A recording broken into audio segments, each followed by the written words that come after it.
ఈనాడు press meet పెట్టడం జరిగింది. ఈ సంఘ అధ్యక్షులు ఎల్వి చెన్నారావు నేను మాట్లాడుతున్నాను.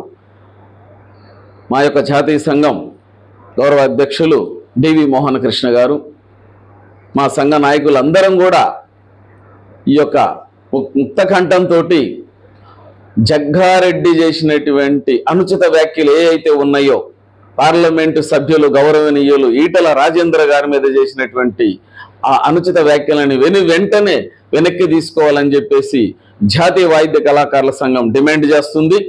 ఆయన ప్రజానాయకుడు, జననేత, ఆనాడు కర్పూర్ ఠాగూర్ బీహార్ మాజీ ముఖ్యమంత్రి వర్యులకి ఏ విధంగా ఆదరణ బీహార్ రాష్ట్రంలో ఉందో తెలంగాణ రాష్ట్రంలో అటువంటి ఆదరణ ఉన్న వ్యక్తి జననేత మన ఈటల రాజేంద్ర గారు. అటువంటి వ్యక్తిని పట్టుకొని ఆయన ఇటువంటి పదాలు వాడుతుంది. ఆయన ఎవరి కోసం మాట్లాడాడు?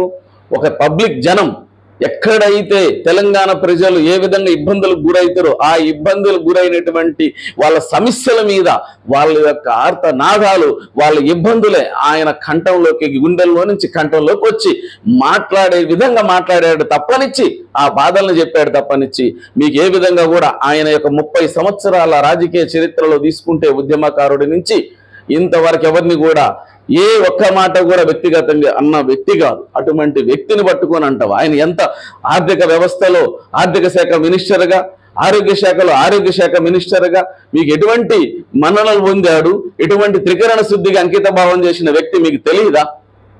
ఇదే జగ్గారెడ్డి సీఎం కాకముందు రేవంత్ రెడ్డి గారిని ఎటువంటి మాటలు మాట్లాడారు ప్రజలందరికీ తెలియదా? తెలంగాణ ప్రజలందరూ చూస్తలేరా? కాబట్టి ఇటువంటి వ్యాఖ్యలు చేయొద్దు జగ్గారెడ్డి గారు. మీరు ఈ వ్యాఖ్యను వెనువెంటనే పబ్లిక్ గా మీరు ఈటల రాజేంద్ర గారికి క్షమాపణ చెప్పాలి, లేకపోతే మా వాయిద్యాలతోటి నిరసన తెలుపుతామని చెప్పేసి జగ్గారెడ్డి గారికి హెచ్చరించడం జరుగుతుంది.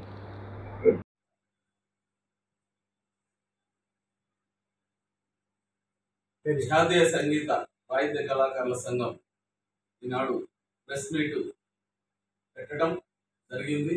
ఈ సంఘ అధ్యక్షులు ఎల్వి చెన్నారావు నేను మాట్లాడుతున్నాను.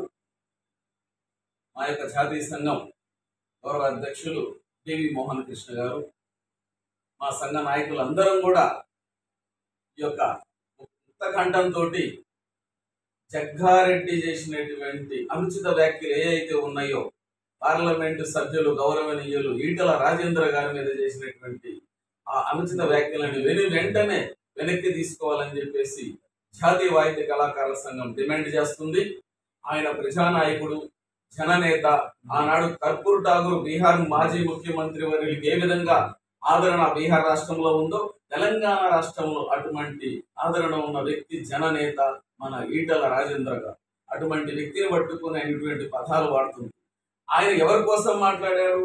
ఒక పబ్లిక్ జనం ఎక్కడైతే తెలంగాణ ప్రజలు ఏ విధంగా ఇబ్బందులకు గురవుతారో ఆ ఇబ్బందులకు గురైనటువంటి వాళ్ళ సమస్యల మీద వాళ్ళ యొక్క ఆర్తనాదాలు, వాళ్ళ ఇబ్బందులే ఆయన కంఠంలోకి, గుండెల్లో నుంచి కంఠంలోకి వచ్చి మాట్లాడే విధంగా మాట్లాడాడు తప్పనిచ్చి, ఆ బాధలు చెప్పాడు తప్పనిచ్చి మీకు ఏ విధంగా కూడా ఆయన యొక్క 30 సంవత్సరాల రాజకీయ చరిత్రలో తీసుకుంటే ఉద్యమకారుడి నుంచి ఇంతవరకు ఎవరిని కూడా ఏ ఒక్క మాట కూడా వ్యక్తిగతంగా అన్న వ్యక్తిగా అటువంటి వ్యక్తిని పట్టుకొని అంటావు. ఆయన ఎంత ఆర్థిక వ్యవస్థలో ఆర్థిక శాఖ మినిస్టర్గా, ఆరోగ్య శాఖలో ఆరోగ్య శాఖ మినిస్టర్గా మీకు ఎటువంటి మన్ననలు పొందాడు, ఎటువంటి త్రికరణ శుద్ధిగా అంకిత భావం చేసిన వ్యక్తి మీకు తెలియదా?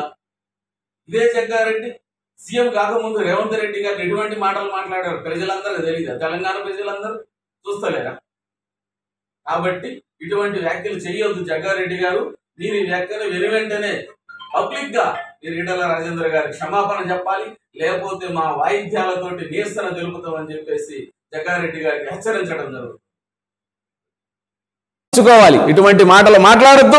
మీరు మాట్లాడిన ఆ మాటలను వెనక్కి తీసుకొని ఈటల రాజేంద్ర గారికి క్షమాపణ చెప్పి మీరు మీ యొక్క త్రికరణ శుద్ధిగా తెలుసుకోవాలి. మీరు నిజమైన రాజకీయ నాయకులైతే చెప్తున్నాను, మీరు రాబోయే భావతరాలకి మీరు ఏమిస్తున్నారో మీరు తెలుసుకొని మీరు ఇటువంటి వ్యాఖ్యలు ఇంకా చెయ్యొద్దు. ఈ విధంగా మళ్ళీ ఇటువంటి పునరావృతం అయితే వాయిద్య బృందాలనే కాదు, ప్రజా సంఘాలనే కాదు, మా కళాకారులతో వచ్చి మీ లెక్క ఇంటి మీదకి దొమ్మికి రామ్యం. మేము మంచి చక్కగా అన్నమయ్య కృతులు, త్యాగయ్య స్వామి కృతులు వాంచుకుంటూ మీ ఇంటి చుట్టూరు వాంచుతూనే ఉంటాం మేము. ఇది గమనించుకోవాలి మీరు. కాబట్టి ఇటువంటి చెయ్యొద్దు. ఇటువంటి మీరు రాబోయే తరాలకు మీరు ఈ విధంగా చెప్తే మిమ్మల్ని ఏమనుకోవాలా రాబోయే తరాలు? కాబట్టి ఇది పద్ధతి కాదు, మీరు మార్చుకోండి, రాజకీయ విధానాలు కాదు పద్ధతిగా మార్చుకోండి. అటువంటి వ్యక్తి ఆయన నోటొచ్చిన మట్టిగా జనం 4 కోట్ల ప్రజలలో తెలంగాణ ప్రజలు ఎక్కడైతే బాధపడుతున్నారో, ఏ విధంగా ఇబ్బందులు పడుతున్నారో ఆ ఇబ్బందే ఆయన కంఠం ద్వారా వచ్చి పలుకుతాయి తప్ప వ్యక్తిగతంగా ఎవరిని ఉద్దేశించి ఆయన ఏనాడు మాట్లాడాడు కూడా. గొప్ప వ్యక్తి ఆయన. ఎప్పుడైనా మీరు ఇది గుర్తుంచుకోవాలని చెప్పేసి జగ్గారెడ్డి గారికి మా యొక్క కళాకారుల సంఘంగా హెచ్చరిస్తున్నాం.